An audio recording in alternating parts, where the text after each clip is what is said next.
आपने दिवाली पर कभी ना कभी रॉकेट या स्काई शॉट तो जलाया ही होगा। क्या आपने कभी सोचा है कि वो हर रंग, हर झलक जो आसमान में चमक उठता है, वो असल में क्या है? इस वीडियो में हम 3D एनिमेशन की मदद से ये देखेंगे कि माचिस से आग लगाने से आसमान में स्काई शॉट आखिर फटता कैसे है। आतिशबाजी एक प्रकार का लो एक्सप्लोसिव होता है जो सेलिब्रेशन और एंटरटेनमेंट का मजा डबल कर देता है। इनका इतिहास हजारों साल पुराना है। माना जाता है फायरवर्क्स का आविष्कार चीन से हुआ है और इनका उपयोग दुनिया भर में फेस्टिवल और ओकेजन में होता है। आतिशबाजी के कई रूप होते हैं जिसमें 4 मुख्य प्रभाव उत्पन्न करते हैं: नॉइज, लाइट, स्मोक और कलरफुल मटेरियल्स। ये आतिशबाजी अलग अलग रंगों में जलती हुई आग और चिंगारियों के साथ एक सुंदर तस्वीर बनाती है, जैसे कि लाल, नारंगी, पीला, हरा, नीला, बैंगनी और चांदी। ये दुनिया भर में फैले हुए हैं और कई सांस्कृतिक और धार्मिक उत्सवों का मुख्य आकर्षण बनते हैं। चलिए 3D एनिमेशन के हेल्प से इसकी वर्किंग मैकेनिज्म को समझते हैं कि ये असल में कैसे काम करते हैं। ये है मोटर ट्यूब, जिससे सिलेंडर भी बोलते हैं, जो फायरवर्क शेल को सही से आसमान में भेजने में मदद करती है। ये मोटर ट्यूब पायरोटेक्निक केमिकल से भरी होती है। यह सिलेंडर की बेस लेयर है जो क्ले या मिट्टी से बनी होती है। यह विस्को फ्यूज है जो बर्निंग की प्रोसेस को शुरू करता है। इसका इस्तेमाल आग को धीरे धीरे पहुंचने के लिए किया जाता है ताकि कोई दुर्घटना ना हो।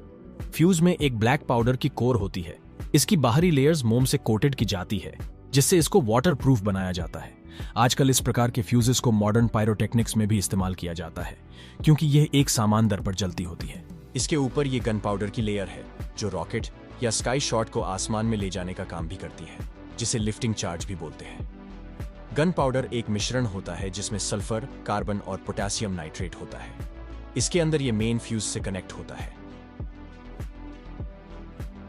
ये कार्डबोर्ड डिस्क्स है जो शेल को मोटर के अंदर स्थिर रखते हैं। ये शेल को सही से सीलिंग भी प्रदान करते हैं। इसके नीचे ये आतिशबाजी का मेन पार्ट है, जिससे एरियल शेल भी बोलते हैं। एरियल शेल के अंदर इन गोलियों को स्टार्स बोलते हैं और एरियल शेल के सेंटर में ये बर्स्ट चार्ज होता है जो कि आसमान में जाके ब्लास्ट होता है।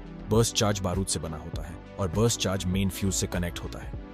चलिए इसे और अधिक नजदीक से देखें कि गन पाउडर में आग लगने के बाद वास्तव में क्या होता है। मेन फ्यूज लिफ्ट चार्ज को जलाता है, जिसकी आग की वजह से हीट और गैस उत्पन्न होती है। हीट और गैस लॉन्च ट्यूब के अंदर तेजी से ऊपर धकेलता है। फंसी हुई हीट और गैस लॉन्च ट्यूब के अंदर तब तक जोर से धक्का देगी जब तक विस्फोट न हो जाए। यह विस्फोट हीट और गैस को मुक्त करेगा और आतिशबाजी को हवा में ऊपर भेज देगा, और फिर उसी समय मेन फ्यूज जलना स्टार्ट हो जाएगा। जब शेल आसमान में अपनी ऊंचाई तक पहुंच जाएगा, तब मेन फ्यूज बर्स्ट चार्ज को जला देता है।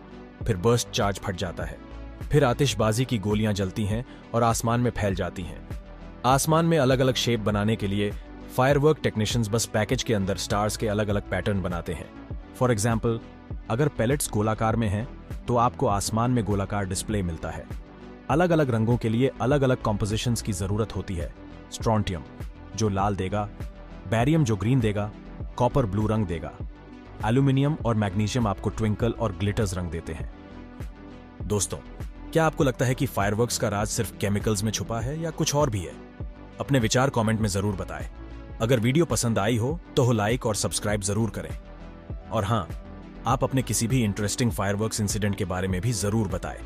आपके कमेंट का इंतजार रहेगा।